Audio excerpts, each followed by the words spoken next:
तिन्ही कालामध्ये त्याचा बाध होत नाही.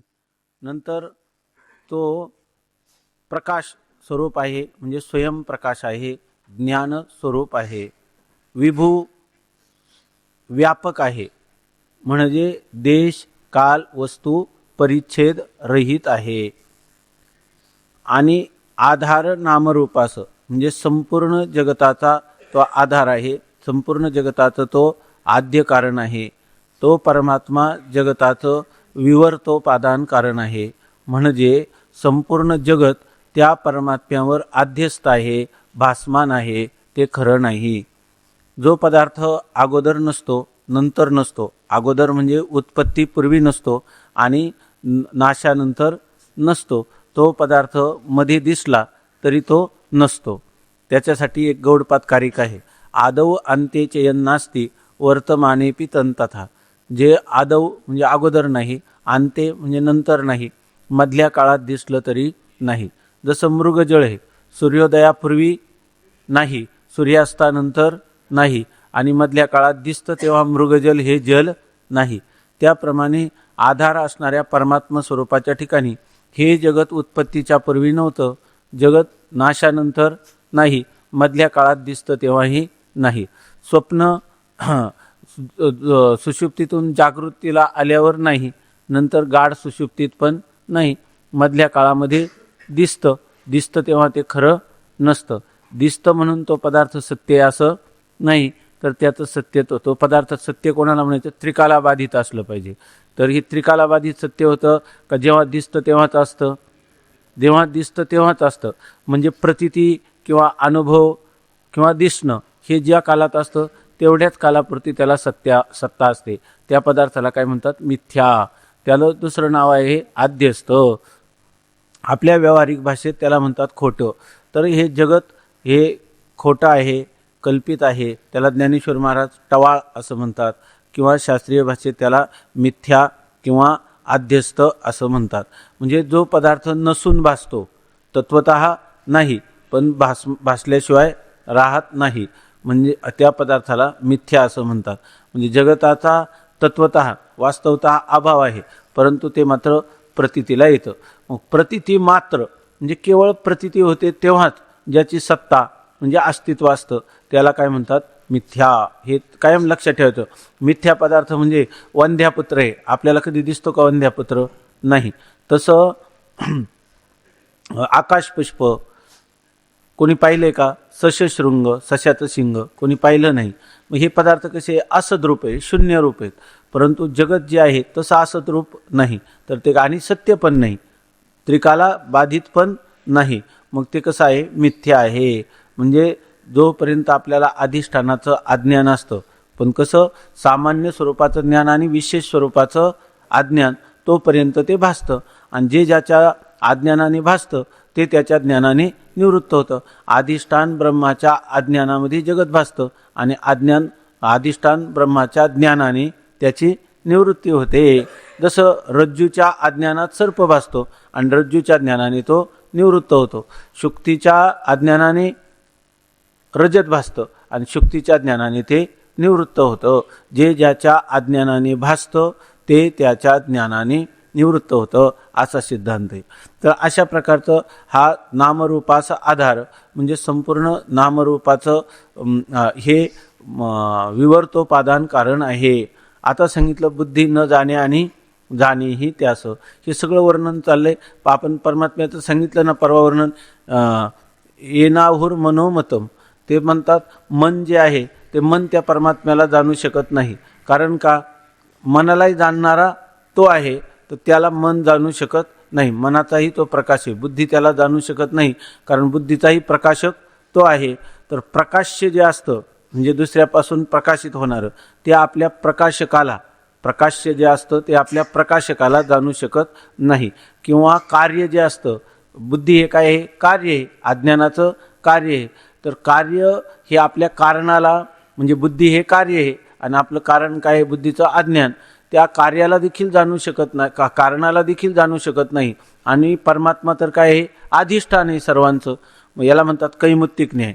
जर बुद्धी आपल्या कारणाला जाणू शकत नाही सर्वांगाने, तर त्या सर्वांग परिपूर्ण असणाऱ्या, व्यापक असणाऱ्या आनंद स्वरूप सच्चिदानंद एकमेवा द्वितीय स्वगत सजातीय विजातीय भेदरहित आणि संपूर्ण जगताचं अधिष्ठान असणाऱ्या त्या आत्म्याला किंवा परमात्म्याला बुद्धी जाणू शकणार नाही. म्हणूनही म्हणतात की बुद्धी न जाणे त्यास. अशा प्रकारचा असणारा जो परमात्मा आहे त्याच्याविषयी आपण पाहिलं. बुद्धी जाणे आणि न जाणे ही म्हणजे कोणती? शुद्ध बुद्धी जाणे आणि अशुद्ध बुद्धी न जाणे. आणखी काय सांगितलं की त्याला भिन्नत्वाने न जाणे आणि अभिन्नत्वाने जाणे, किंवा त्यालाच म्हणायचं त्याला परोक्षत्वाने न जाणे तर अपरोक्षत्वाने जाणे, किंवा आत्मत्वाने जाणे, ते मीच आहे असं जाणे. आणखी काय? आवरण सहित आत्म्यास जाणे आणि अनावृत्त किंवा निरावरण आत्म्यास न जाणे असं पाहिलं. अजून काही पाहिलं का? वाच्यार्थाने न जाणे आणि लक्ष्यार्थाने जाणे असं पाहिलं. आता किंवा त्याला दुसरं काय म्हटलं होतं आपण? शक्तिवृत्तीने जाणे आणि लक्षणावृत्तीने जाणे आणि शक्तिवृत्तीने न जाणे असं आहे की नाही. लक्षणेचे प्रकार पाहिले होते. जहद लक्षणा, अजहद लक्षणा आणि जहद जल लक्षणा. जहद जल लक्षणेचं काय दुसरं नाव आहे? भागत्याग लक्षणा असं आपण पाहिलं होतं, बरोबर ना. आता एक महत्त्वाचं राहिलं तर त्याच्यामध्ये वृत्तीव्याप्तीने जाणे आणि फलव्याप्तीने न जाणे. काय?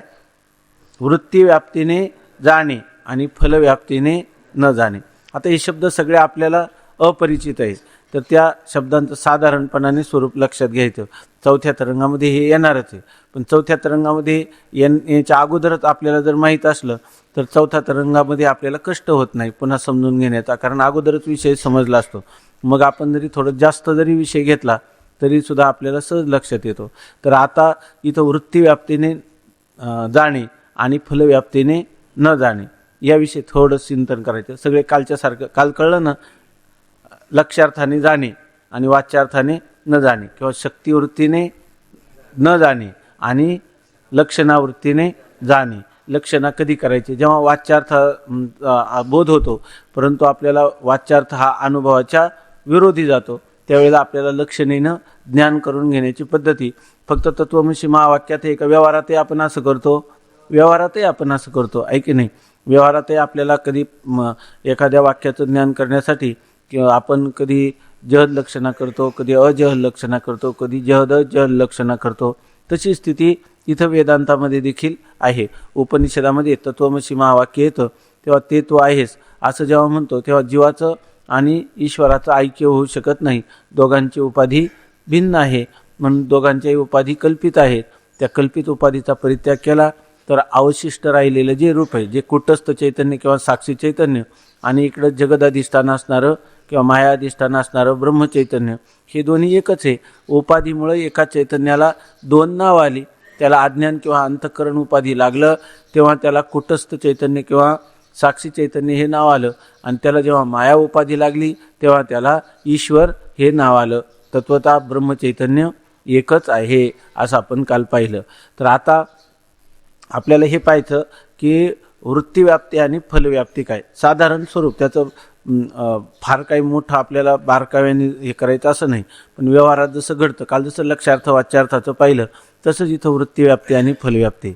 आपण हा विचार करत नाही की आपल्याला हे समोर पुस्तक आलं की पुस्तकाचं ज्ञान होतं, घट आला की घटाचं ज्ञान होतं, पट आला की पटाचं ज्ञान होतं. पण ही ज्ञानाची रीती काय आहे? बाह्य पदार्थ जे आहेत घटपटादी, ह्या पदार्थ ज्ञानाची रीत आपल्याला माहीत पाहिजे. तर याच्यामध्ये शरीर रचना किंवा शारीरिक क्रिया विज्ञान याच्यामध्ये कोणतेही आपल्याला डोळ्यांनी रूपाचं कसं ज्ञान होतं किंवा कानानी जो काही आपला शब्दविषय आहे त्या शब्दविषयाचं ज्ञान होतं, त्वचेला स्पर्शाचं ज्ञान होतं, त्या इंद्रियांना आपापल्या विषयाचं ज्ञान होतं. याविषयी भरपूर विचार केला, परंतु सगळ्या शास्त्रज्ञांची मती कुंठित होते. जरी ते स्पष्टीकरण करत असले तरी ते स्पष्टीकरण पूर्ण आहे आणि समाधानकारक आहे असं आत्तापर्यंत कोणत्याही शरीरशास्त्र ते जे विद्वान आहेत, शारीर क्रिया, शरीरात कोणती क्रिया कशी घडते याविषयीचं जरी स्पष्टीकरण दिलं तरी आत्तापर्यंत कोणालाही समाधान पूर्णपणे करता येत नाही. तर त्याची हे पदार्थाचं ज्ञान कसं होतं याविषयी ह्या विचारसागराचे ग्रंथकर्ते निश्चलदासजी यांनी दिलेली जी प्रक्रिया आहे ही प्रक्रिया अत्यंत आकाट्य स्वरूपाची आहे आणि माणसाचं समाधान करणारी आहे. याच्या तर या आपले सध्या जे संगणक किंवा कॉम्प्युटरचे मोठे शास्त्रज्ञ जगप्रसिद्ध मानले जातात ते आहेत डॉक्टर भटकर, विजय भटकर. तर ते विचारसागर शिकले, तर त्यांना आता त्यांनी इंग्लिश अनुवाद मागितला होता, दिलाय त्यांना. तर ते प्रमाण विचार म्हणून जो आहे ना, म्हणजे आता शब्द प्रमाणाचं काय महत्त्व, प्रत्यक्ष प्रमाण, अनुमान प्रमाण याविषयी ते काही ग्रंथ लिहितात. तर त्यांना परवा विचारलं की त्यांची काही मुलाखत आली होती, तर त्यांनी विचारलं तुम्हाला जगात सर्वात आपल्या तुमच्या संपूर्ण जीवनात आवडीचा ग्रंथ कोणता, तर त्यांनी पहिलं नाव सांगितलं विचारसागराचं. तर विचारसागर त्यांना का इतका आवडला, त्याचं कारण काय आहे, ते म्हणे बाह्य पदार्थांचं ज्ञान मनुष्याला कसं होतं याविषयी मी बराच काळपर्यंत विचार केला, परंतु माझं समाधान झालं नाही. आता ते विद्वान असल्यामुळं त्यांनी वैद्यकीय क्षेत्रातल्या जे काही विद्वान आहे शरीरशास्त्राचे किंवा शरीर क्रियेचे त्यांना विचारलं, त्याला फिजिओलॉजी म्हणतात, त्या फिजिओलॉजीच्या विद्वानांना विचारलं तरीसुद्धा त्यांचं समाधान झालं नाही. पण ते म्हटले की मी जेव्हा ही बाह्य पदार्थ ज्ञानाची रीती विचारसागरामधून समजावून घेतली तेव्हा माझ्या आनंदाला पारावार राहिला नाही आणि माझं पूर्णपणे समाधान झालं. कारण का बाह्य पदार्थ ज्ञानाची रीती अशा प्रकाराने या ग्रंथामध्ये सांगितलेली आहे. अत्यंत निर्दुष्ट रीतीनं मनुष्याच्या बुद्धीवर ही आरूढ होते. बघा, आपल्याला पदार्थांचं ज्ञान होतं. उदाहरणार्थ घट नावाचा पदार्थ आहे की नाही, घट म्हणजे मातीचं भांडं, मडकं.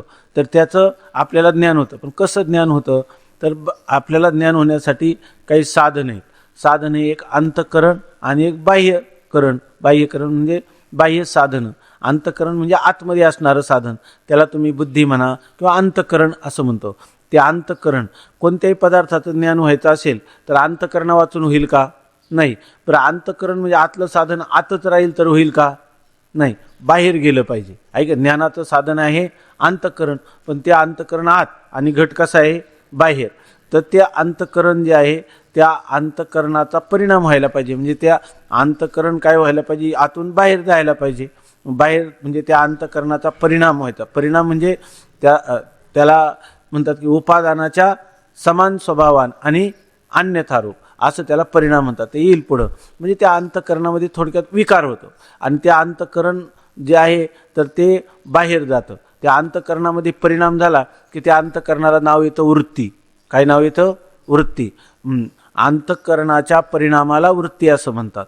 ती वृत्ती काय करते, अंतःकरणाची वृत्ती, त्या अंतःकरणाचा काही भाग तो काय होतो, या बाहेर जातो. पण बाहेर जायला त्याला दार असलं पाहिजे ना, आहे की नाही. बाहेर कशाच्या द्वारा जातो, नेत्रेंद्रियाच्या द्वारा, बरोबर. त्याला कशाचं ज्ञान करायचे, घटाचं. मग अंतःकरणाची वृत्ती नेत्रेंद्रियाच्या द्वारा बाहेर त्या घटादी प्रदेशापर्यंत जाते.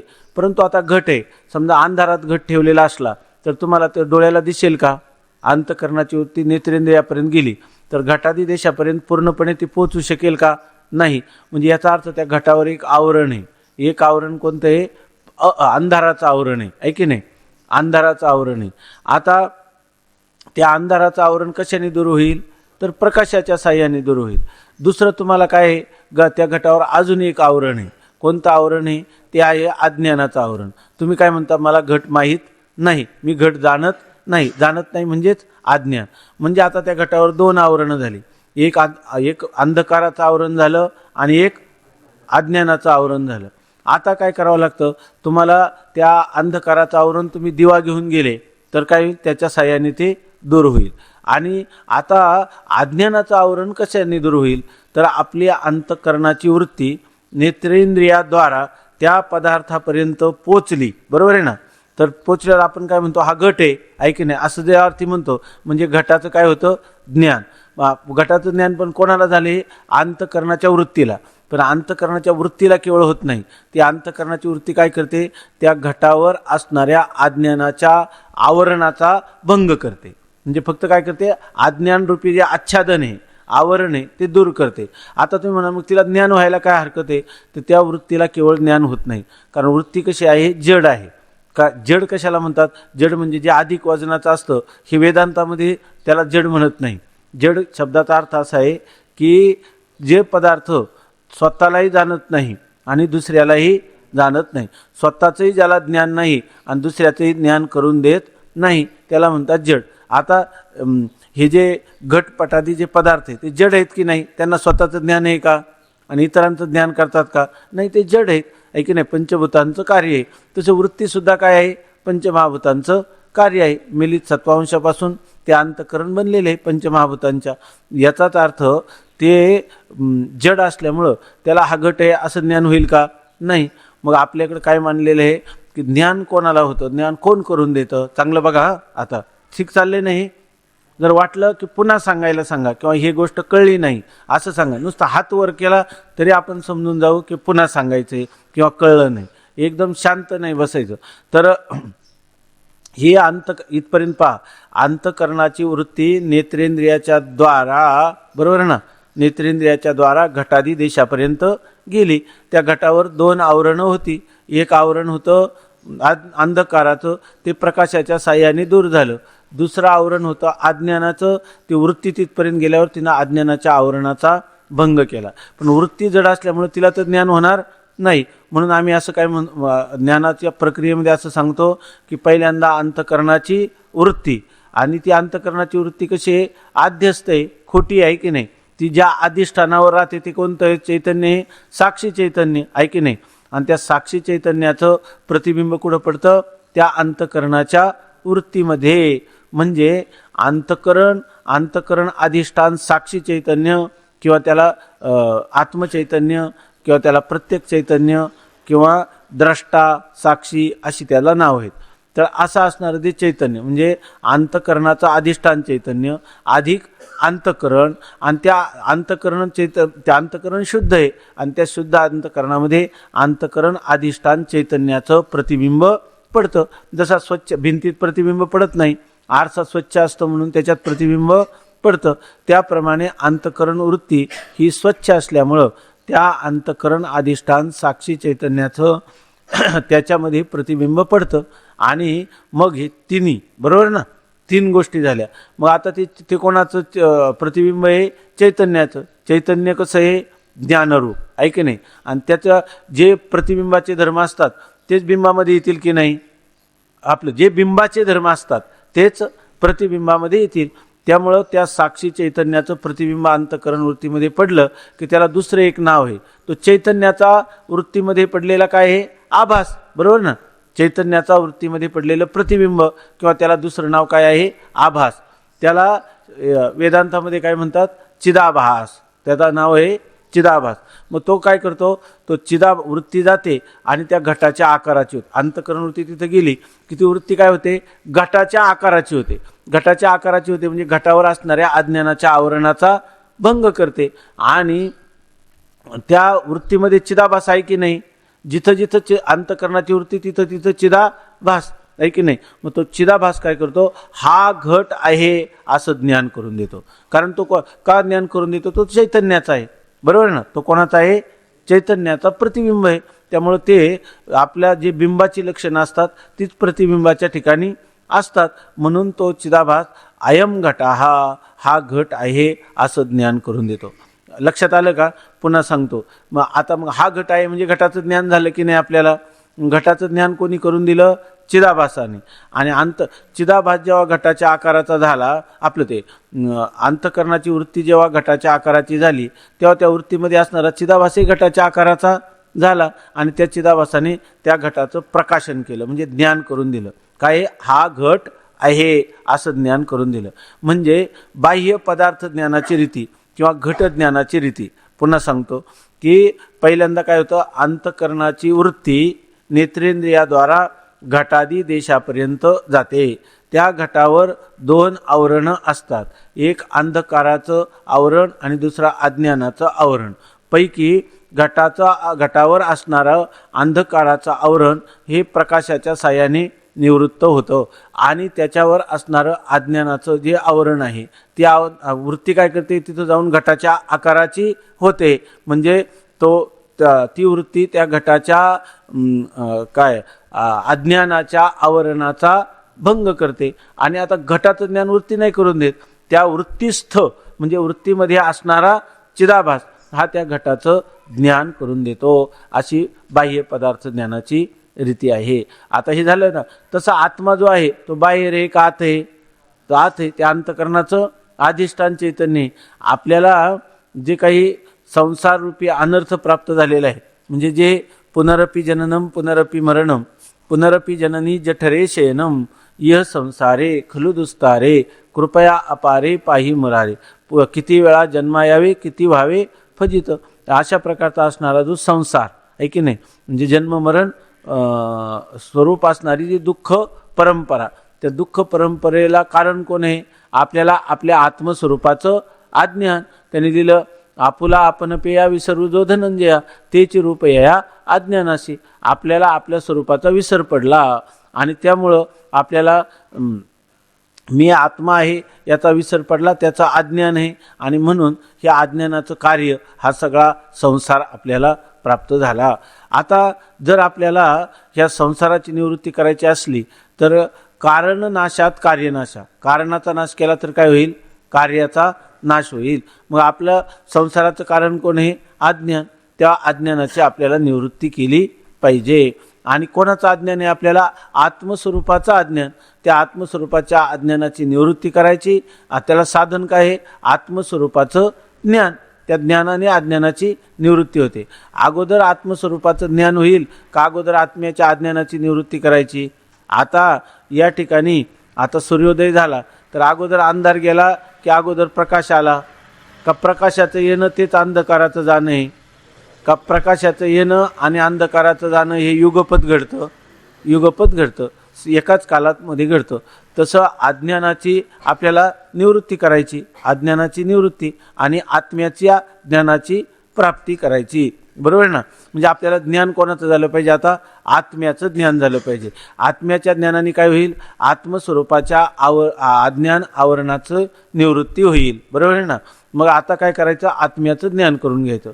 बाह्य पदार्थ ज्ञानाची रीती आपण पाहिली, तशीच आता आत्मज्ञानाची रीती पाहिजे आहे की नाही? आत्म्याचं ज्ञान कसं करून घ्यायचं? तर आत्मज्ञानाची रीती थोडीशी वेगळी आहे. तर त्याच्यासाठी त्यांनी सांगितलं, चांगलं लक्षात घ्या. आता आपल्याला आत्मज्ञानाची रीती जाणून घ्यायची. तर आत्म्याचं ज्ञान कसं होतं त्याच्या अगोदर दुसरं एक गोष्ट सांगतो. म्हणजे दुसरं एक समजावून घ्या की ह्या खोलीमध्ये एक घट आहे. बरोबर ना? आणि त्या घटाच्या खाली एखादा पदार्थ आपण दुसरा कोणता तरी झाकून ठेवला आहे की, म्हणजे घटाने तो पदार्थ झाकून ठेवला. आता आपल्याला संध्याकाळची वेळ आहे आणि त्यावेळेला त्या पदार्थाचं ज्ञान करून घ्यायचं किंवा दिवसा जरी त्या पदार्थाचं ज्ञान करून घ्यायचं म्हटलं तर काय करावं लागेल? एक पदार्थ आहे त्याच्यावरून घट झाकलेला आहे, तर आपण पहिल्यांदा काय करणार? काठीनं तो घट फोडणार आहे की नाही? घट फोडला की जो पदार्थ आहे तो पदार्थ कुठे? अंधकारात आहे की नाही? तो पदार्थ अंधारामध्ये एक पदार्थ ठेवला, त्याच्यावर घट झाकण ठेवला. तर आपण काय करतो? पहिल्यांदा घट फोडू आणि त्या पदार्थाचं ज्ञान करायचं झालं तर काय करावं लागेल? आपल्याला दिवा किंवा बॅटरी आहे की नाही? बॅटरीनं त्या पदार्थाचं ज्ञान करून घेऊ. आता समजा एखादा पदार्थ आहे तर तो पदार्थ असा आहे की दिवा आहे आणि दिवा ठेवला आपण आणि दिव्यावर घटाचं झाकण ठेवलं. मग अशा वेळेला आपल्याला तो दिवाचं ज्ञान करायचं झालं तर काय करावं लागेल? घटाच्या आवरणाचा भंग करावा लागेल आणि दिव्याचं ज्ञान करून घेण्यासाठी दुसरा दिवा न्यावा लागेल आहे की नाही? का दिव्याचं ज्ञान करून घेण्यासाठी गरज नाही, दुसरं कशाची गरज नाही. हे लक्षात आलं ना? हे जसं व्यवहारात आहे तसंच इथं आता आत्म्याच्या ज्ञानाविषयी. आत्म्यावर आवरण कशाचं आहे? अज्ञानाचं. मग आपल्याला काय करावं लागेल? अंतःकरणाची वृत्ती जी आहे ते आत्म्याचं ज्ञान करून घ्यायची, बरोबर आहे ना. मग ती अंतःकरणाची जी वृत्ती आहे ती वृत्ती काय कार्य करील, फक्त आत्मस्वरूपाचं असणारं जे अज्ञान, त्या अज्ञानाच्या आवरणात जसं त्या काठीनं घट फोडला तसं वृत्ती काय करील, फक्त अज्ञान आवरणाचा भंग करील. आणि त्याच्यामध्ये असणारा जो आत्मा आहे, त्या अज्ञानाने आच्छादित झालेला, आवृत्त झालेला जो आत्मा आहे, तो आत्मा कसा आहे आपण कालच पाहिलं, स्वयंप्रकाश. मग त्याचं ज्ञान करून घेण्यासाठी काही गरज आहे का आपल्याला दुसरं कोणत्या पदार्थाची? तो स्वयंप्रकाश आहे, दिव्याप्रमाणे, आहे की नाही.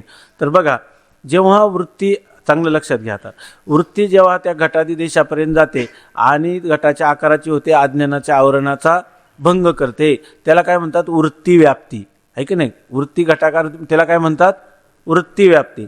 आणि ज्या वेळेला त्या घटाचं ज्ञान करून देतो तो कोण देतो करून? चिदाभास. मग चिदाभास काय करतो, ती वृत्ती जशी घटाकार होते तर त्या वृत्तीमध्ये चिदाभास आहे की नाही, तोही घटाकाराला प्राप्त होतो. मग जेव्हा चिदाभास घटाकाराला प्राप्त होतो त्याला काय म्हणतात, फलव्याप्ती. फल, हा दुसरं एक महत्त्वाचं राहिलं, फल कुठून शब्द आला, तर चिदाभासाचं दुसरं नाव काय आहे, फल. या आता येईल तुम्हाला पुढं, चिदाभासाचं दुसरं नाव काय, फल. म्हणजे चिदाभास त्या आकाराचा होतो, म्हणजेच काय होतं, फल त्या आकाराचं होतं, म्हणजे फल त्या घटाला व्याप्त. म्हणजे याचा अर्थ काय, वृत्ती त्या पदार्थाच्या आकाराची होते किंवा वृत्ती अज्ञान आवरणाचा भंग करते, त्याला म्हणतात वृत्ती व्याप्ती, बरोबर आहे ना. आणि जेव्हा वृत्ती त्या ठिकाणी आत्म्याच्या अज्ञान आवरणाचा भंग करते त्याला काय म्हणायचं, वृत्ती व्याप्ती, बरोबर आहे ना, वृत्ती व्याप्ती. पण त्या ठिकाणी चिदाभास जो आहे तो चिदाभास आहेच का नाही, जिथं जिथं वृत्ती तिथं चिदाभास. पण त्या चिदाभासाची आता आत्मा कसा आहे, खाली अज्ञान आवरणाचं भंग केले आत्मा स्वयंप्रकाश आहे. मग त्याचं प्रकाशन करण्यासाठी चिदाभासाची गरज आहे का? चिदाभासाचं दुसरं नाव काय आहे, फल. म्हणजे फलाची आवश्यकता आहे का? नाही. मग फलव्याप्ती आहे का? नाही. म्हणजे आत्मस्वरूपाचं ज्ञान करण्यासाठी गरज काय, फक्त अज्ञान आवरणाचा भंग. त्याच्यासाठी आवश्यकता कोणाची, वृत्तीची. वृत्तीस्थ असणाऱ्या चिदाभासाची आवश्यकता आहे का आत्म्याचं ज्ञान करून घेण्यासाठी? नाही. कारण आत्मा कसा आहे, ज्ञानस्वरूप स्वयंप्रकाश आहे. बरं, आत्म्याची गरज नाही का वृत्तीस्थ असणाऱ्या चिदाभासाची किंवा फलाची आत्म्याचं ज्ञान करून घेण्यासाठी गरज नाही का वृत्तीमध्ये चिदाभासच नाही? गरज नाही. जिथं जिथं वृत्ती आहे तिथं तिथं चिदाभास आहे. एक मनुष्य 12 वाजता दिवा हातात घेऊन चालला होता. त्याला विचारलं, का हो दिवा घेऊन कुठं चालले? तर त्यांनी सांगितलं, मला जरा सूर्याचं दर्शन घ्यायचं आहे. हा, सूर्याचं दर्शन घेण्यासाठी दिव्याची गरज आहे का? नाही. का दिवा असून नसून सारखाच आहे? असून नसून सारखा का सूर्यप्रकाशापुढे तो अभिभूतच होऊन जातो, जवळजवळ दबूनच जातो, ऐका नाही, नगण्य होतो. तसा हा चिदाभास कोणाचा आहे, चैतन्याचा. आज चैतन्याचा स्वयंप्रकाश, चैतन्याच्या प्रकाशामुळं चिदाभासाची काय टीम तिथं काय लागणार आहे त्याचं, तर याला म्हणायचं की फलव्याप्ती. मग जर घटाचं ज्ञान करून घ्यायचं असलं तर वृत्तीव्याप्तीची गरज आहे आणि वृत्तीस्थ चिदाभासाची म्हणजे फलव्याप्तीचीही गरज आहे. आणि ते जर ब्रह्माला आत्म्याला जाणायचं असेल तर आत्मा स्वयंप्रकाश असल्यामुळं तिथं फक्त काय करावं लागेल, वृत्तीव्याप्तीची आवश्यकता आहे, फलव्याप्तीची आवश्यकता नाही. कारण तो आत्मा कसा आहे, स्वयंप्रकाश आहे. बाबुळीची सारावी हाते वाचुनी पाणी तव असे आहे ते. शेवाळ दूर केलं का पाणी आहेत. अज्ञानाचा आवरणभंग केला की आत्मा स्वयंप्रकाशत्वाने आहे. तो सर्वांचं प्रकाशन करतो. त्याच्या प्रकाशनासाठी कोणाची आवश्यकता नाही. याला काय म्हणायचं, फलव्याप्तीची आवश्यकता नाही. बरोबर ना. मग आता आपलं काय आलं ना लक्षामध्ये एवढं. आता बघा, बुद्धी न जाणे आणि जाणेही त्यास. बुद्धी त्याला जाणत नाही. असं जेव्हा आम्ही म्हणतो तेव्हा कशी न जाणे, फलव्याप्तीने न जाणे. आणि जाणे म्हणजे काय, वृत्तीव्याप्तीने जाणे. वृत्तीव्याप्तीने बुद्धी जाणे आणि फलव्याप्तीने न जाणे. बुद्धी जाणे आणि न जाणेही त्यास. आता एवढे विकल्प आपल्या अजून राहिला का, एखादा राहिला असला तर सांगा. तर या ठिकाणी आपण पाहिलं, बुद्धी कशी जाणे, आत्मत्वाने जाणे, ऐके नाही, आणि भिन्नत्वाने न जाणे, लक्षार्थाने जाणे, वाच्यार्थाने न जाणे, शक्तिवृत्तीने न जाणे, लक्षणावृत्तीने जाणे, वृत्तीव्याप्तीने जाणे, वृत्तीव्याप्तीने जाणे फलव्याप्तीने न जाणे, अशा प्रकारचं म्हणायचं की असे शब्द जरी आपल्याला न कळता जरी आपण म्हणायला लागलं तर लोक विद्वानही म्हणतात लगेच. एवढं जरी पाठ केलं तर लोक म्हणतात फार मोठा अभ्यास आहे याच्यामध्ये. आणि शिवाय लोकांना सांगायचं आपल्याला कळलं नाही हे नाही सांगायचं, म्हणजे हे तुमच्या लक्षात येणार नाही, त्याच्यासाठी मला खूप अभ्यास करावा लागेल. जो आनंद सत्य प्रकाश विभू आणि आधार नामरूपास बुद्धी न जाणे आणि जाणेही त्यास, तो अपार शुद्ध परमात्मा मीच्यास. अजून सांगतात तो परमात्मा कसा आहे, अपार आहे. म्हणजे त्याला अपार म्हणजे त्याचा पार लागत नाही. पार लागत नाही म्हणजे कोणती त्याला मर्यादा किंवा त्याला परिच्छेद येत नाही. अजून काही शंका असल्या तर विचारा, तर मग सांगतो. हे वृत्तीरत्नावली नावाची एक टीका आहे ह्या विचारसागरावर. आता एक आपल्याकडे वृत्ती काय विचारसागर दर्पण म्हणून एक त्याच्यावर आणखीन एक टीका आहे, आणि ही संस्कृत टीका आहे. पण काही शंका नसताना उपस्थित केल्या तर मग आणखी आपल्याला अवघड होतं. हे आपल्याला समजून घ्यायचं. शंका आली तर मात्र विचारा निश्चित. तर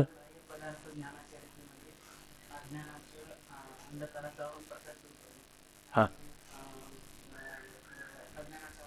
हां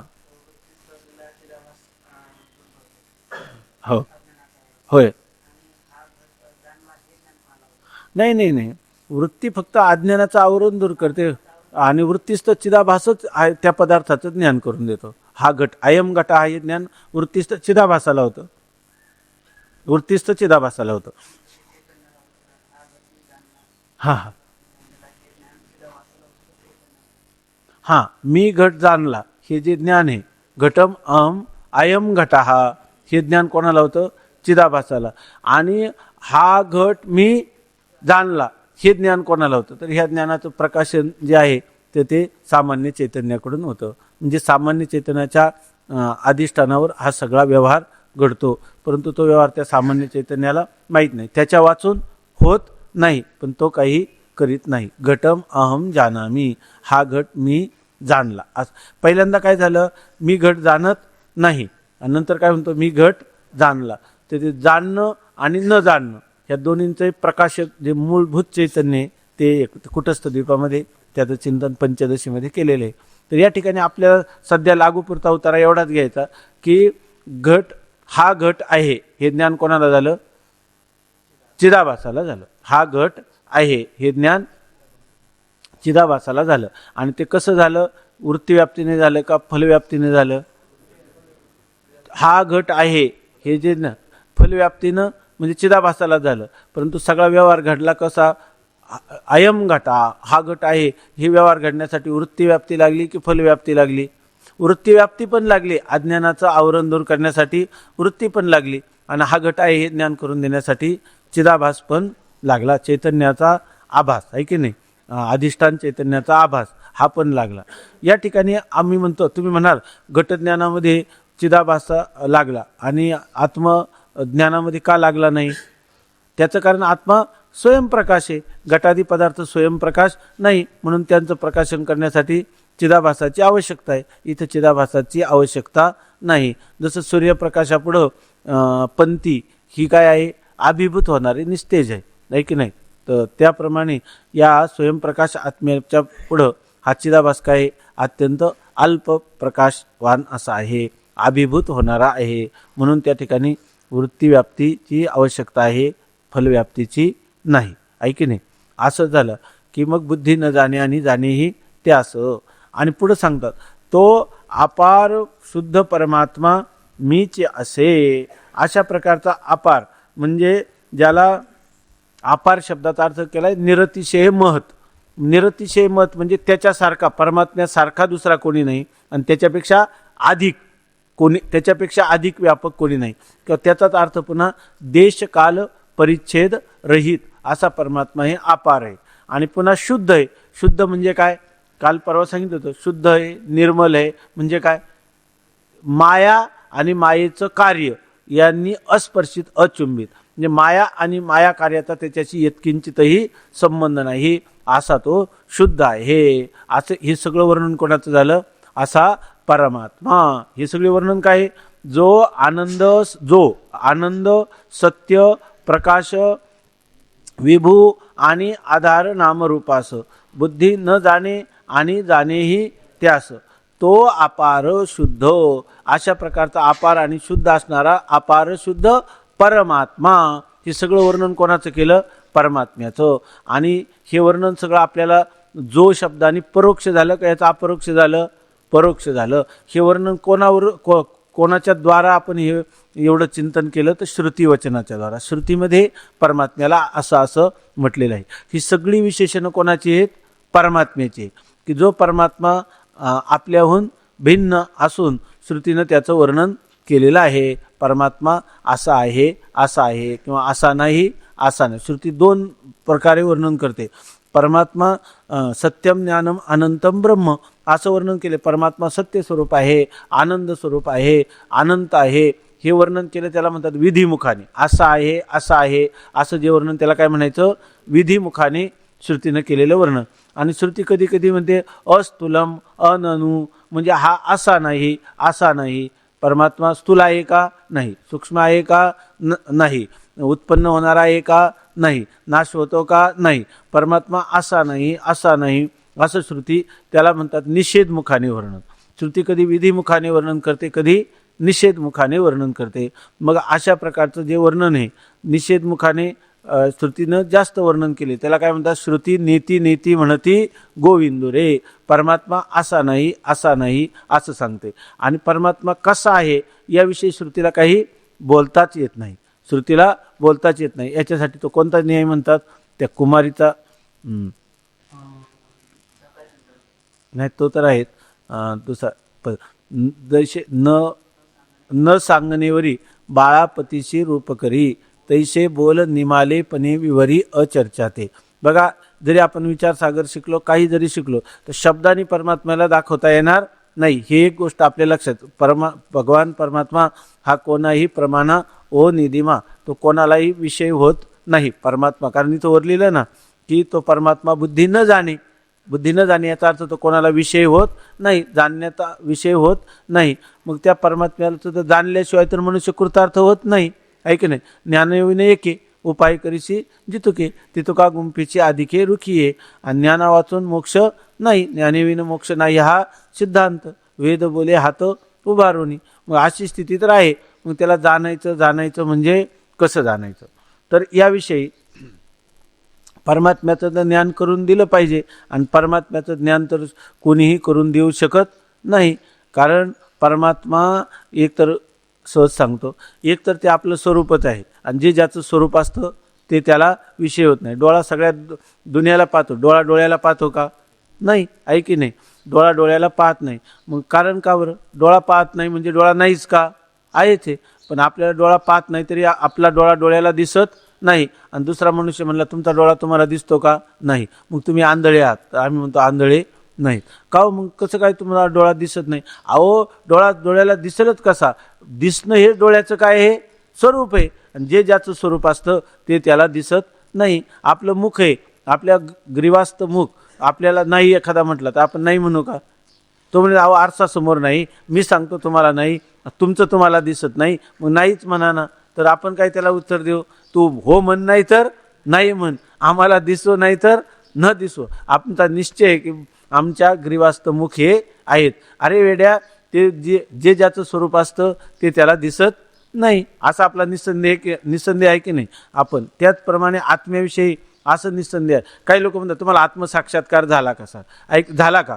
आहे की नाही? अरे आत्म्याचा साक्षात्कार, आम्हाला एक घटापटासारखा जर आत्म्याचा साक्षात्कार झाला तर घट जसं विनाशी आहे, दृश्य हे नष्ट होणारे, तसं त्या आत्म्याचा काय उपयोग? आम्हाला कोण पाहिजे? अविनाशी अरे आयम आत्मा अनुच्छित्ती धर्मा, असा आत्मा पाहिजे. आणि तो आत्मा आम्हाला दिसेल का? तो आम्हाला विषय होईल का?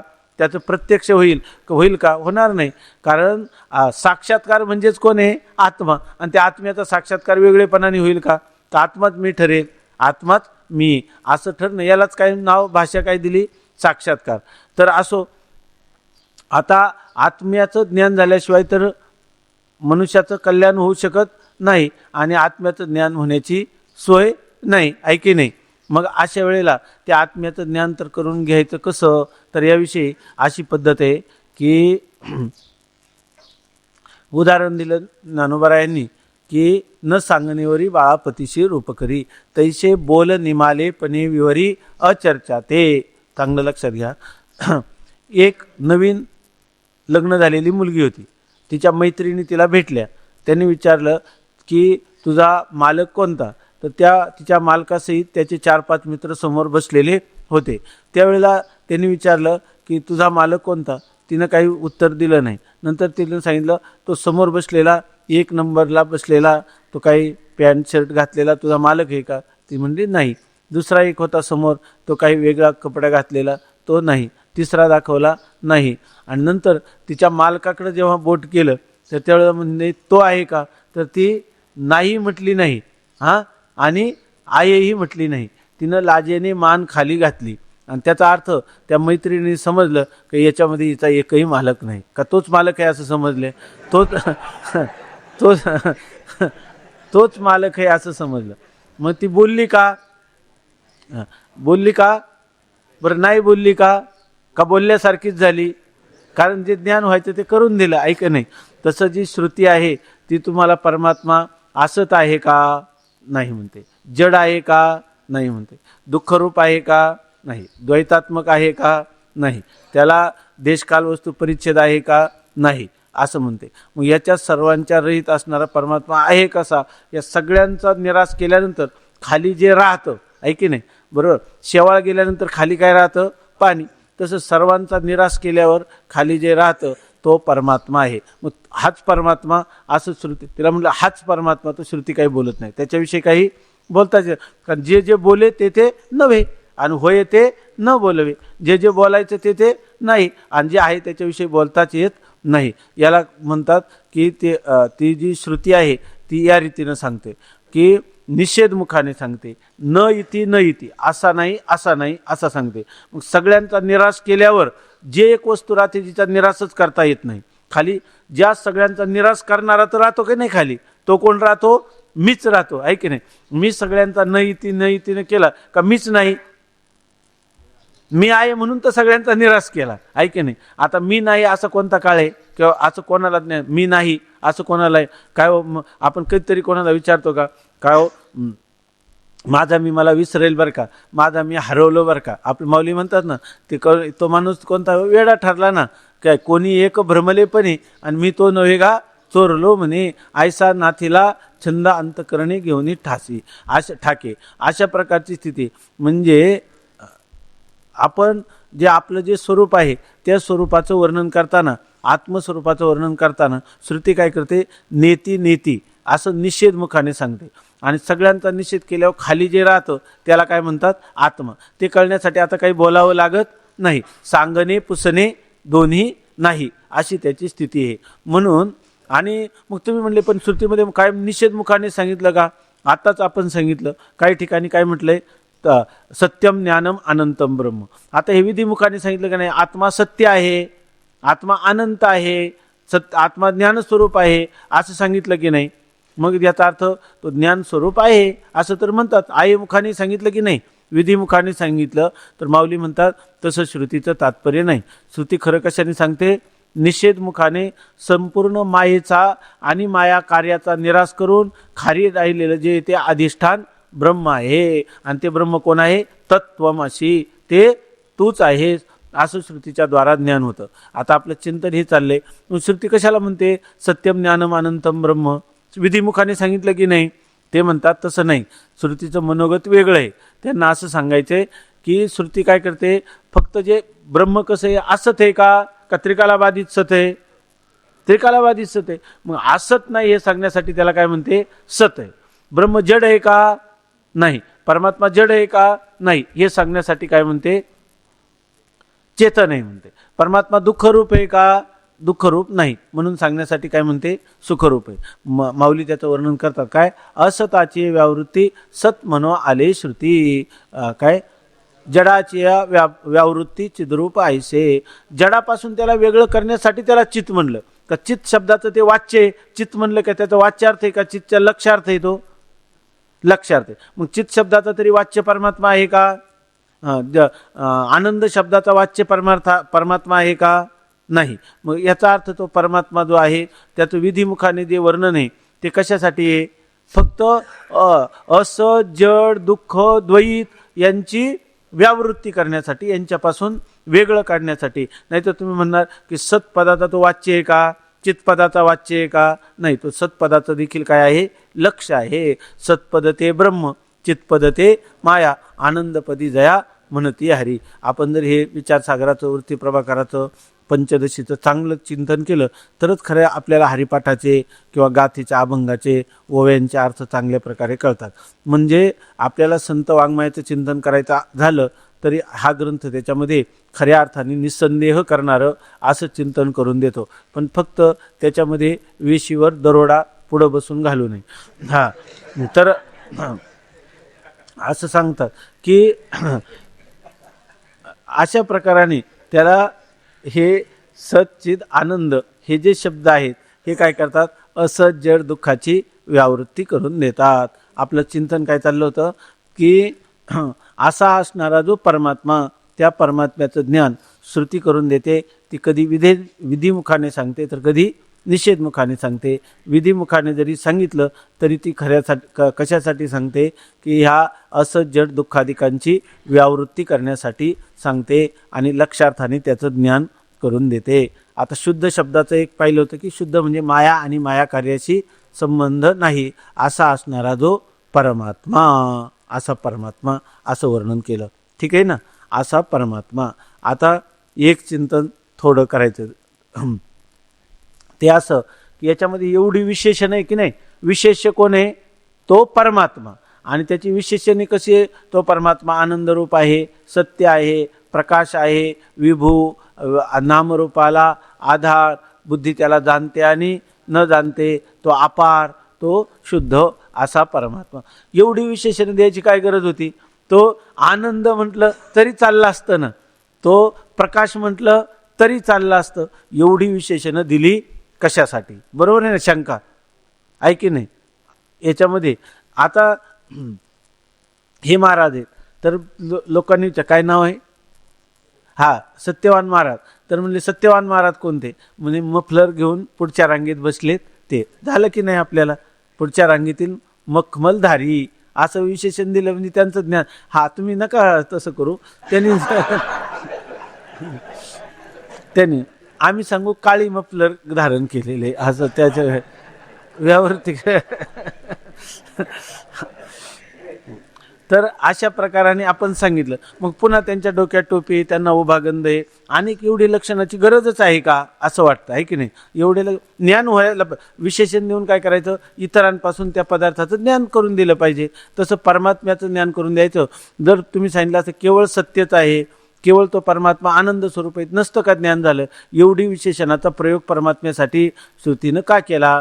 किंवा ह्या ग्रंथामध्ये मंगलाचरण करताना निश्चलदाजींनी मूळ ग्रंथकारांनी तरी का केला? अशा प्रकारचा थोडा विचार आहे. तो काही जास्त करायचा नाही, थोडक्यामध्ये लक्षात घ्या. तर आपण म्हणतो की परमात्मा जो आहे तो परमात्मा जो आनंद सत्य असं सांगितलं ना. आनंद केल्यावर सत्याची गरज आहे का असं आपल्याला वाटेल. तर थोडक्यात लक्षात घ्या, सांगू ना. आता हे लक्षात आलं ना, बुद्धी न जाणे आणि जाणे ही त्यास. चांगलं चांगलं लक्षात आलं म्हणजे पार जीव जाईपर्यंत लक्षात आलं. जीव जाईपर्यंत नाही तर जीवत्व जाईपर्यंत लक्षात आलं पाहिजे. हा जीव भाव माझा खोटा आहे, मी ब्रह्मच आहे असं झालं का मग ते चांगलं लक्षात आलं, आहे की नाही? मग ते पक्क लक्षात आलं. तर बुद्धी न जाणे आणि जाणे ही त्यास, अपार शुद्ध परमात्मा मीच्याशी. आता शंका अशी की एवढी विशेषणं त्या परमात्म्याला दिली का श्रुतीनं, आहे की नाही? श्रुती माऊलीनं वेदाने एवढी विशेषणं परमात्म्याला का दिली? तर एवढी देण्याची आवश्यकताच आहे म्हणून दिली, आहे की नाही? पहिले तर काय नाही तुम्ही कशाला दिली असं नाही. ज्या अर्थी श्रुतीने दिली त्या अर्थी काय आहे? श्रुतीनं दिली त्या अर्थी तीच सत्य आहे. आणि आपण काय केलं पाहिजे? तिच्या अनुकूल चिंतन केलं पाहिजे. आई 150 किलोमीटर माग का आली असा विचार नाही करायचा, पुढं का गेली नाही, आहे की नाही? तसं श्रुतीनं ज्या अर्थी सांगितलं तर तिकडंच आपलं ज्या अर्थी सांगितलं ते बरोबर आहे. मग आपण तशाच प्रकारचं श्रुतीमतच तर्कोनुसंधीयता, श्रुतीला अनुकूलच अशा प्रकारचे तर्क आपण केले पाहिजे. तसंच चिंतन त्याला अनुसरून करायचं. ते कसं करायचं ते सांगतात. वेळ झालाय का? घेऊ का थोडं? एक दिशा म्हणून घ्या. म्हणजे काय, आता पुन्हा त्याचं आणखीन वाढायला नको म्हणून आता लागली लिंक तर आताच पटकन घ्या, नाही तर उद्या परत पाहू. जो आनंद सत्य, आनंद आपण पाहिला, आनंद कशाला म्हणतात, जो परमप्रीतीचा विषय असतो तो आनंद रूप, ज्याच्यावर सर्वात अधिक प्रेम तिथं काय आहे, ते तो पदार्थ आनंद रूप. सर्वात अधिक प्रेम आपलं कोणावर आहे, आपल्या स्वतःवर, आत्म्यावर आहे का आपल्या पुत्रावर आहे का पुत्राच्या मित्रावर आहे का घरावर आहे का आपल्यावरच आहे का इतरांसाठी आपल्यावर आहे का आपल्यासाठी इतरांवर आहे, आपल्यासाठी इतरांवर आहे. आता आमच्या पंचदशीमध्ये हेच चिंतन चाललेलं आहे.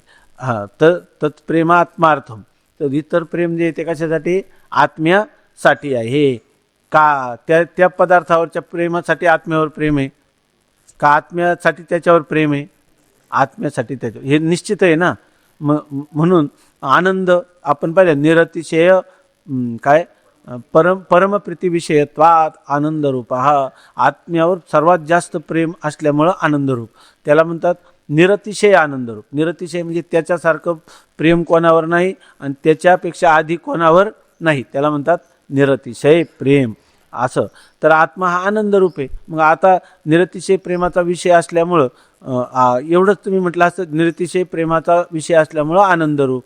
ते म्हणतात पुन्हा आनंद सत्य का म्हटलं, तर सत्य म्हणजे असत्य शब्दाचा अर्थ काय केला आपण, त्रिकालाबाधित, म्हणजे सत्य शब्दाचा अर्थ काय केला, नित्य असा अर्थ केला. सत्य शब्दाचा अर्थ तिन्ही कालात ज्याचा बाध होत नाही असं नित्य वस्तू.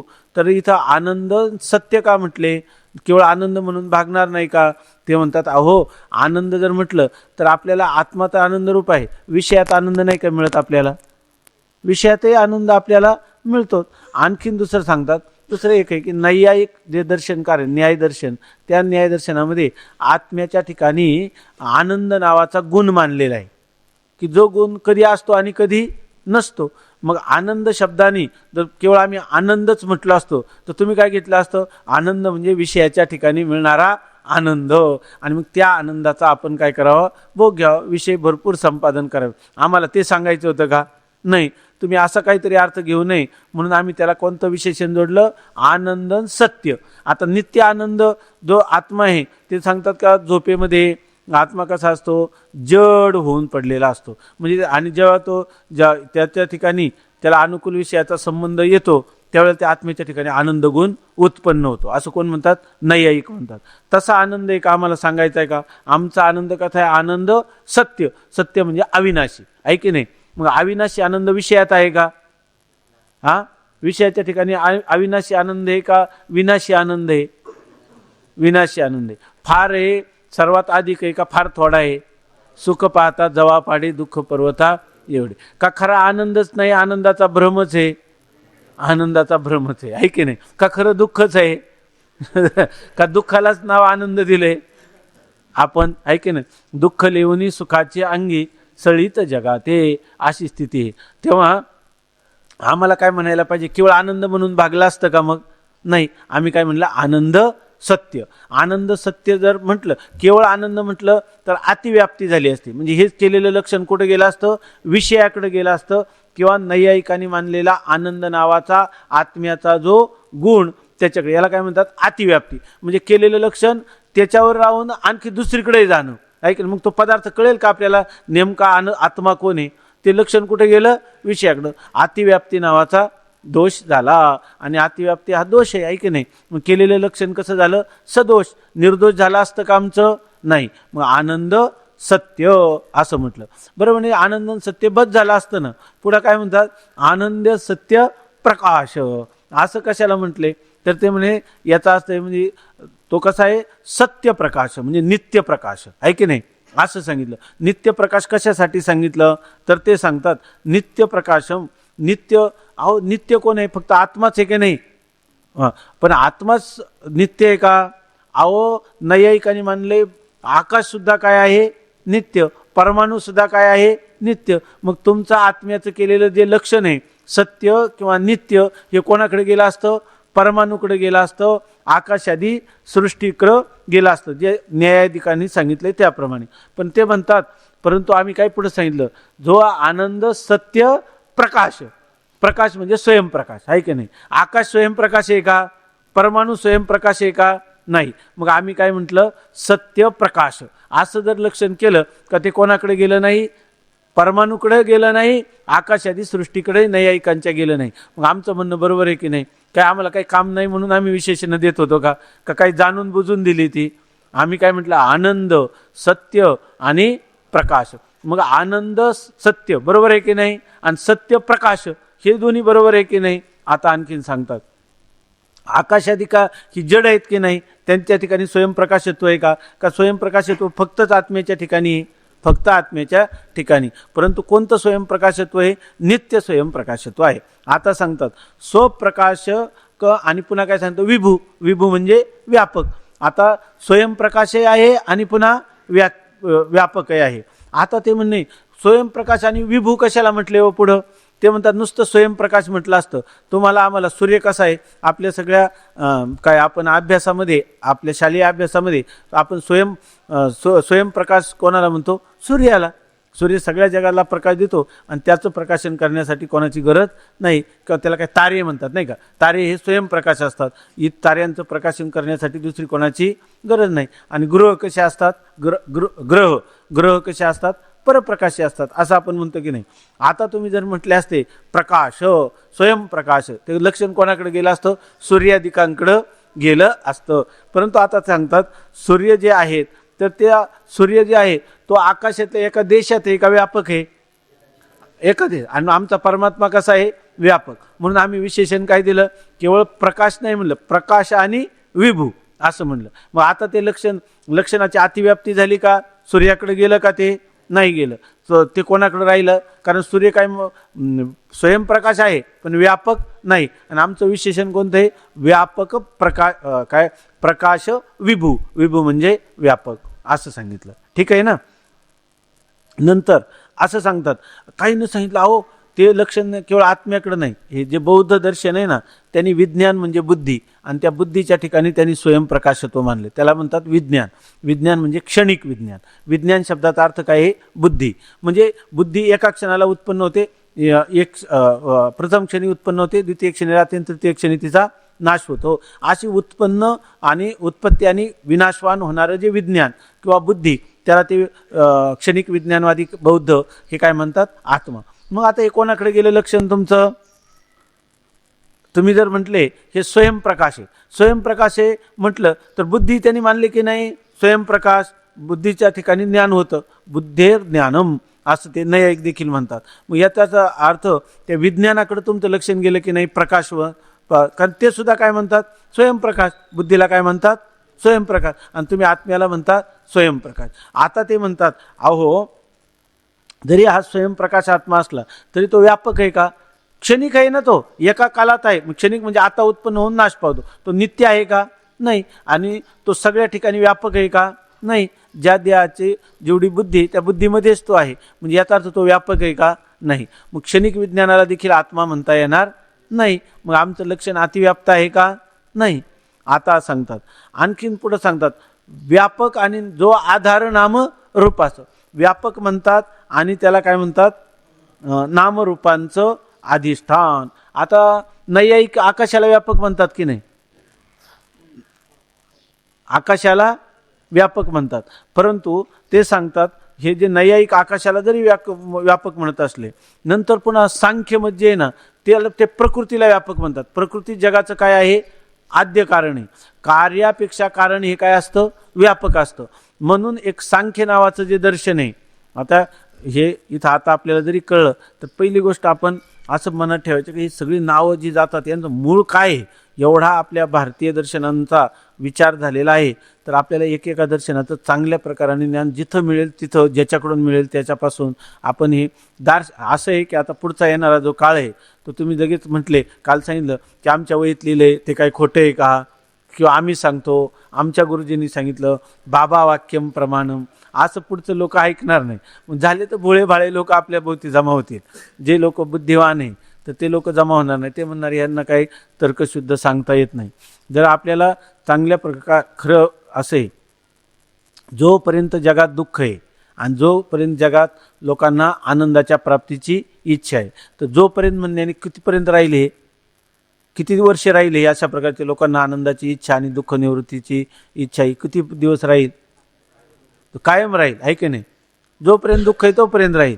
आणि दुःख हे पंतप्रधानाला नसतं की मोठ्या अधिकाऱ्याला, राज्यपालाला नसतं किंवा राष्ट्रपतीला नसतं, आणि हमालाला असतं, आहे की नाही. असं आहे का? सगळ्यांना आहे, सगळ्यांना आहे. कोणाचं दुःख किती असेल सांग, एखाद्या वेळा हमाल सुखी असेल आणि राष्ट्रपतीच का असतोच जास्त असतोच, आहे की नाही. म्हणून तर त्या मंत्र्यांना राजीनामे द्यावे लागतात, आहे की नाही, इच्छा नसताना. असं आहे त्याच्यामध्ये. म्हणजे आता ते मंत्री आहे ना, त्यांना सगळ्यांना झोपेच्या गोळ्या घ्याव्या लागत असतील, कारण का त्यांना झोप येत नाही. मग अशा वेळेला जरी गोळ्या घेऊनही झोप येत नाही, त्यावेळेला त्यांना उद्धाराचा काही आपल्या त्या दुःख निवृत्तीचा उपाय आहे ना, तो कुठंच सापडत नाही. त्यांना काय करावं लागेल, आपल्याजवळ यावं लागेल आणि विचारसागर शिकावं लागेल, आहे की नाही. किती जरी असले तर त्यांना आपल्याजवळ यावं, पण विचारसागर आपल्याला आला पाहिजे ना, आहे की नाही. तर म्हणजे पुढच्या याच्यामध्ये आपल्याला जर लोकांच्यासाठी जरी म्हटलं तर एक बुद्धिप्रधान जे लोक आहेत, तर त्यांच्या समाधानकारक अशी उत्तरं देण्यासाठी आपल्याला हे तर्कशुद्ध पद्धतीवर विचार करण्यासाठी हे वेदांताचे जरी विचार असले तर सगळ्या दर्शनांचे झालेले विचार आपल्याला आले पाहिजे. याला म्हणतात दार्शनिक चिंतन, दार्शनिक अभ्यास आपण केला पाहिजे. म्हणून जर हा अभ्यास केला तर किती जरी सुशिक्षित, विद्वान, शास्त्रज्ञ असले तरी त्यांना हा विचार एकदम अतिशय वस्तुनिष्ठ, सूक्ष्म आणि माणसाला समाधान करून देणारा विचार आहे वेदांताचा विचार. पण हा विचार आहे सूक्ष्म आणि याच्यासाठी वेगवेगळ्या उपपत्तीनं ही गोष्ट दुसऱ्याच्या बुद्धीवर आरूढ करावी लागते. म्हणून आपण याचं सखोल अध्ययन केलं पाहिजे आणि हे लक्षातच ठेवलं पाहिजे. काही लोक काय गरज आहे, काही गरज नाही, ह्याचीच गरज आहे. कारण आता या पुढचा जो काळ आहे तो अशाच प्रकारचा येणार आहे. म्हणून आपल्याला अनेक भाषा पण आली पाहिजे, हिंदी भाषा आली पाहिजे, इंग्रजी भाषा आली पाहिजे, अगदी जुजबी का होईना. जाऊ दे त्या भाषा नाही आल्या तर मराठीत का होईना, पण जसं आहे तसं आपल्याला बारकाईनं त्याचं चिंतन झालं पाहिजे. चिंतन याच्यासाठी चाललं होतं की दार्शनिक विचार आपण केला पाहिजे, दर्शनशास्त्राचा विचार, सांख्य काय, न्याय काय, वैशेषिक काय, पूर्वमीमांसा काय, हे यज्ञकांडाचं वगैरे काय प्रकार आहे, हे सगळं काय काय आपल्या संस्कृतीमध्ये त्याचा जो त्या दर्शनांचा विस्तार झाला आहे, जेवढं आपल्याला शक्य होईल तेवढं शिकायचं, हे एक आपण लक्षात ठेवलं पाहिजे. तर आता या ठिकाणी काय चाललं, नित्य आणि स्वप्रकाश आणि व्यापक. तर आता बुद्धी व्यापक आहे का? नाही. म्हणून स्वप्रकाश व्यापक म्हणल्यावर बुद्धीकडे हे लक्षण जाईल का? नाही. आता दुसरं सांगितलं की व्यापक आणि नामरूपाचं अधिष्ठान. जर व्यापक म्हटलं की कोण आहे? आकाश. आकाश नैयायिकाच्या दृष्टीनं आकाश काय आहे? व्यापक. आणि सांख्याच्या दृष्टीनं प्रकृती काय आहे? व्यापक आहे असं सांगितलं. परंतु ते म्हणतात की हे काय असलं पाहिजे? नामरूपाला आधार असलं पाहिजे, बरोबर ना. नामरूपाला आधार असलं पाहिजे. प्रकृती किंवा आकाश हे नामरूपाला आधार होईल का? प्रकृती जड आहे आणि नामरूप काय आहे? आपलं आकाश काय आहे? जड आहे. जड वस्तू कोणाला कारण होईल का? जडापासून काही उत्पत्ती होत नाही. कारण काय आहे? चेतन कारणवाद आहे. मग या ठिकाणी आम्ही म्हटलं व्यापक आणि नामरूपाला अधिष्ठान, इथं तर आधार शब्दाचा अर्थ त्यांनी केला संस्कृत विचारसागरामध्ये अधिष्ठान असा अर्थ केला. अधिष्ठान आहे का? आकाश अधिष्ठान आहे का? याचं का आकाश आहे पण त्याचं कारण आहे. पण अधिष्ठान त्याला म्हणतात ज्याच्यावर खोटा पदार्थ भासतो त्याला. त्याच्यावर खोटे पदार्थ, आकाशाधिक सगळी सृष्टी खोटी आहे आणि ती कोणावर भासते? आकाशावर, आपलं आत्म्यावर, परमात्म्यावर. आणि सांख्याची जी प्रकृती आहे ती प्रकृती सुद्धा काय आहे? खोटी आहे आणि ती काय? जड आहे. जड कोणाला कारण होत नाही. कारण कोण असलं पाहिजे? चेतन. मग परमात्मा कसा आहे? काय? व्यापक आहे. जरी म्हणजे ह्या व्यापक चांगला थोडंसं एकाग्र, थोडी वेळ कमी राहिला तर व्यापक आणि नामरूपाला अधिष्ठान म्हटलं तर व्यापक हे जरी आकाशाला म्हटलं तरी ते नामरूपाचं अधिष्ठान आहे का? नाही. प्रकृती जरी व्यापक असली तर नामरूपाचं अधिष्ठान आहे का? नाही. अधिष्ठान कोणाला म्हणतात? खोटा पदार्थ ज्याच्यावर भासतो त्याला. असं कोण आहे? सगळं जगतच खोटे, आकाशही खोटा आणि प्रकृतीही खोटी आणि ती ज्याच्यावर भासते त्याला म्हणतात अधिष्ठान. अधिष्ठान कोणी? परमात्मा. मग आमचं जे लक्षण आहे ते आवश्यक आहे की नाही? विभू आणि आधार नाम रूपास, व्यापक असून त्याचा अधिष्ठान आहे असं म्हणण्याने कोणाकडे गेलं नाही लक्षण? प्रकृतीकडे गेलं नाही आणि आकाशाकडेही गेलं नाही. अशा प्रकारचं. अजून एक सांगतात, नाम रूपाचं अधिष्ठान असून प्रकाश. असं का म्हणलं? नामरूपाचं अधिष्ठान असं जर म्हटलं तर ते म्हणतात नामरूपाचं अधिष्ठान. रज्जूवर आपल्याला सर्प भासला. सर्प हे नाव आहे की नाही? सर्पाला एक रूप आहे की नाही? आणि ते भासले कोणावर? दोरीवर भासले, आहे की नाही? मग नामरूपाचं अधिष्ठान म्हणलं का दोरीवर भासलेला जो सर्प आहे त्या सर्पाचं अधिष्ठान कोण? दोरी, आहे की नाही? नामरूपाचं अधिष्ठान आहे की नाही? अहो नामरूपाचं अधिष्ठान आहे, पण आमचं सगळं वाचा पुन्हा. जो आनंद सत्य प्रकाश, दोरी प्रकाश रूप आहे का? स्वयंप्रकाश आहे का? नाही. स्वयंप्रकाश आणि नामरूपाला आधार अशी वस्तू कोण आहे? फक्त परमात्माच आहे. असं कोण आहे? परमात्मा. परमात्मा जड आहे का चेतन आहे? चेतन आहे. दोरी जड आहे का चेतन आहे? नामरूपाला आधार नाही का? सर्प हे नाम आणि रूपाला आधार नाही का? आहे, परंतु ती कशी नाही? स्वयंप्रकाश नाही. म्हणून आमचं लक्षण कोणाकडे जाणार नाही? त्या रज्जुआदिकावर, शुक्तीवर, रजत याच्यावर जाईल का ते लक्षण? जाणार नाही. लक्षात आलं ना? म्हणून या ठिकाणी स्वयंप्रकाश म्हणल्यामुळं केवळ नामरूपाचं अधिष्ठान नाही, तर ते स्वयं नामरूपाचं अधिष्ठान असून काय असलं पाहिजे? स्वयंप्रकाश आहे. मग आता ह्या सगळ्या लक्षणांवरून तुम्हाला काय काय दिसलं? काय एकच दिसलं? फक्त आत्माच दिसला. आणि दोन्ही कोणी समोर आले तर त्यांचं काय झालं? आम्ही आनंदाने घ्यायला गेलो तर लगेच पुढं आनंद सत्य आलं. नुसतं सत्याने घ्यायला गेलो तर पुढं प्रकाश आलं. प्रकाशाने घ्यायला गेलो तर विभव आलं. ते आलं तर पुढं नामरूपास आधार आलं, आहे की नाही? अशा प्रकारे असा असणारा परमात्मा. मग ह्या ओवीनं आपल्याला परमात्म्याचंच ज्ञान झालं का इतरांचं काही ज्ञान झालं? का इतरासहित परमात्मा रूप दिसलं का केवळ परमात्म्याचंच ज्ञान झालं? केवळ परमात्म्याचं ज्ञान व्हायला एका विशेषणाने हे झालं असतं का सगळी विशेषणं घेतली म्हणून झालं? सगळी विशेषणं घेतली म्हणून झालं. अशा प्रकाराने आता जो आनंद सत्य प्रकाश विभू आणि आधार नामरूपास बुद्धी न जाणे आणि जाणेही त्यास तो अपार शुद्ध परमात्मा, इथपर्यंत वर्णन झालं. आता याचं पुढचं काय वर्णन आहे? तो जो परमात्मा आहे तो आता आपण इकडं तिकडं पाहायला लागलो, तो परमात्मा. आणि ते उद्या काय सांगणार आहे? इकडं तिकडं काही पाहू नका. काल एकाने ग्रंथ एक लिहिला, त्याचा अभिप्राय होता जरा काय डोकून पहा जरा. आता आज काहीतरी नाव होतं त्या ग्रंथाचं, माझ्या तर लक्षात. हा, हे नरा आत पहा जरा, असं त्या ग्रंथाचं नाव आहे. हे नरा आत पहा जरा.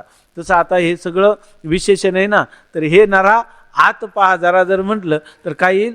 तो परमात्मा मीच असे. मग आता त्याचं काय होईल? अपरोक्ष. पण आता तो मी कसा याविषयी आपण थोडं उद्या चिंतन करू. पुंडलिक वरदा हरी विठ्ठल श्री ज्ञानदेव तुकाराम ज्ञानेश्वरम.